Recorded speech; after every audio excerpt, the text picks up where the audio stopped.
here, and we're going to jump right in and talk with Andrea Walters from the Santa Fe Opera. Andrea, thanks so much for joining us. Thank you for inviting me. It's a pleasure to have you here. You know, the opera is this big thing in Santa Fe.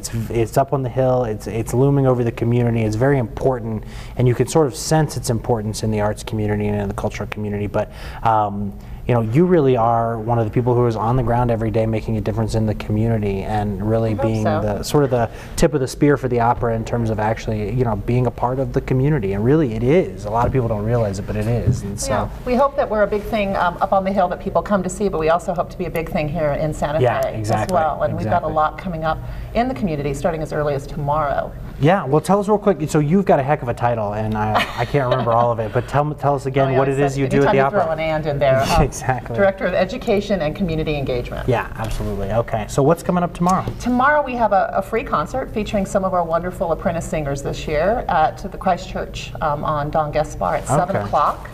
And I've seen the program, so I know it's a lot of opera favorites, so people I think will be in for a real fun evening, only an hour program, hopefully kids in bedtimes. That'll be a nice sweet spot for, you know, between 7 and 8 o'clock. Yeah, no kidding. That's perfect. And it's free over at the Christ Church on Don Gaspar. And parking is awesome there. It's really easy to get to, really easy, you know, don't have to worry about parking, and we're just really grateful for that partnership with Christ Church. And it's such a huge, well, a free concert like this where they're singing opera standards seems like such a great way for folks who may not be as familiar or maybe intimidated by sitting down for a full opera to kind of get their feet wet. Absolutely. We hope that's kind of the gateway drug to the main stage performances, which, you know, we're opening our 4th of the 5 operas this coming Saturday, La Finta Giardiniera. And for people who don't want to worry about saying Finta Giardiniera, we say call it the Mozart opera. That Mozart opera? Come and see it. It's like that Scottish play, only a little bit less cursed. Well, that's about, backstage. So, and we have a lot of family nights, which is special pricing at the Santa Fe Opera for main stage performance evenings. Oh, cool. Very cool. Absolutely. So that's 4 out of 5. Salome is also on the program. Salome opened last Saturday, which people may not think immediately as a great opera for family. And our director, Daniel Slater, has taken an unusual interpretation of it, where Salome figures more prominently in her own discovery of herself and reconnecting with.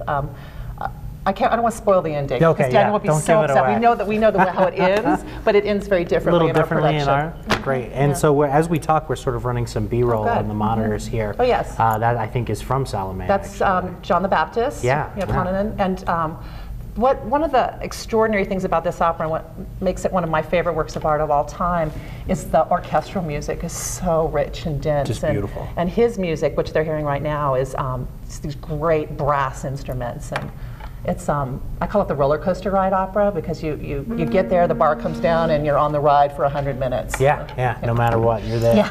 Well, it sounds like a fun one, and we've also got Cold Mountain coming up, which people cannot stop talking about. I know. I'm excited. I'm excited that people are excited. It's buzzing. Yeah, it really is. Well, we have this wonderful partnership with the New Mexico History Museum, where we're presenting a series of events, and they've put together an exhibit in support of that as well. So that's going on. And we've added a performance of Cold Mountain, so I think that's part of the buzz. And it's this wonderful book from the book by Charles Frazier. Yes, of course, And he'll be in town for a book club discussion on Wednesday, the 29th, so a week from today, at Collected Works Bookstore and Coffee House, and that's a free event. And Dorothy Massey over there is putting out extra chairs. She's finding every nook and cranny possible. Because that'll be packed, I'm sure. Well, Cold Mountain was such a hit. It's such a great book. And that's at 6 o'clock. And then we have another free event at the New Mexico History Museum on Saturday, August 1st, which is the opening of Cold Mountain. And that's a discussion amongst the creative team that put together the opera, including the librettist, Gene Shearer, the composer, Jennifer Higdon, and Leonard Folia, the director, and all of the designers as well.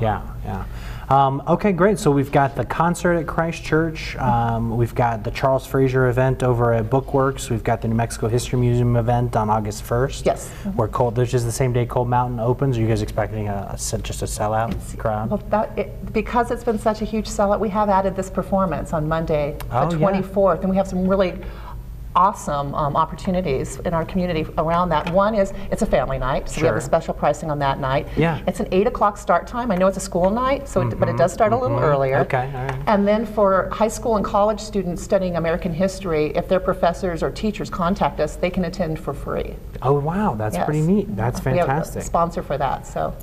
Great. Okay, very cool. So what else is going on in terms of education in the community, reaching out, and the other work that you guys are doing? Thank you for asking. We're also gearing up for our school-based programs, which is ALTO, Active Learning Through Opera. So we have residencies throughout Santa Fe Public Schools where students are studying a aspect of opera alongside another course subject, arts integration model, and deepening their learning and understanding of both subjects, hopefully. Yes. And then some of those students go on to create their own original operas. Oh wow, oh wow. That's in really addition awesome. to that, we also train teachers in this process through a series of professional development workshops in partnership with Santa Fe Public Schools. Sure, yeah. And you know, one of the things that's exciting about that, in partner, you know, we're partnering with programs like Art Smart, with Alto, with the opera.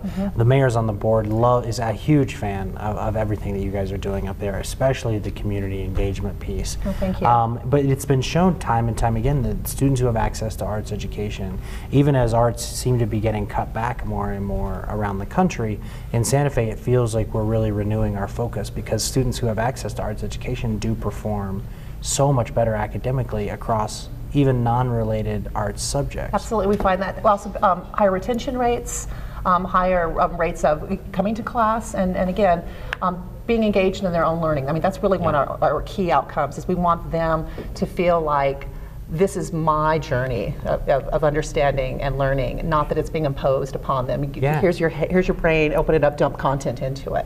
It's to awaken that excitement around learning. And bring people to the opera too, because we want. Absolutely. Well, we can't do it without an audience. Yes. Audience is critical, so yes. Do we see a lot of people come in from out of town for the operas? Yes, absolutely. We've certainly strengthened our base locally, which was a key initiative of Richard Gaddis, who's the previous general director, and Charles McKay has really just helped expand that, like that ripple. I call it, dropping pebbles and the ripple effect of what we do. But yes, a good portion of our audience is new to us every year, which we find is a real exciting opportunity to get to know people and bring them closer to what we do. So some people would see that as a challenge. We see it as a real opportunity. Sure, yeah, absolutely. Yes, we're an international festival. People come from all over the world. Which is great. We love that. Yeah, it's good for Santa Fe. Yeah. How did you become an opera fan? What drew you to opera? Oh, thank you. That's a good question, too. I don't get asked as much as I used to. I studied costume design in undergraduate school and came to work at the Santa Fe Opera for what I thought would be one season, and I fell in love with the Santa Fe Opera. Yes. And I've been there for 25 years. Okay, fantastic, fantastic. And I think what it is I like that it's this just like epic storytelling. It's just like everything, you take the volume and you just turn it up. Everything's everything's bigger, more spectacular. And, well, and it goes, it makes it it makes it relatable to just anybody. Right. Literally, whether you speak Italian or not. These operas, no matter what language they're written in, are so translatable and so relatable I think human that's experience. Yeah, hopefully something that's universal. And then we have the added bonus that we do have the seatback translations. Also, that's right. System in English and Spanish, which is pretty nice. That's pretty fancy. Great. Well, I've got to get out here to some of these events. Let's run. There's a lot of information there. So before we wrap up, let's run back through really quickly the Christchurch event tomorrow at 7 o'clock. Okay, tomorrow 7 o'clock, and that's a free concert for folks to come out. 1 hour. Yep. For 1 hour and listen to some of the most popular opera standards. Great. That's fantastic. The Charles Fraser event. For Cold Mountain, a week from today, over at Bookworks, and that's 6 p.m.? Yes. Great. And then Family Night for Cold Mountain? Family Night for Cold Mountain is Monday, August 24th. Monday, August 24th. The premiere is August the 1st.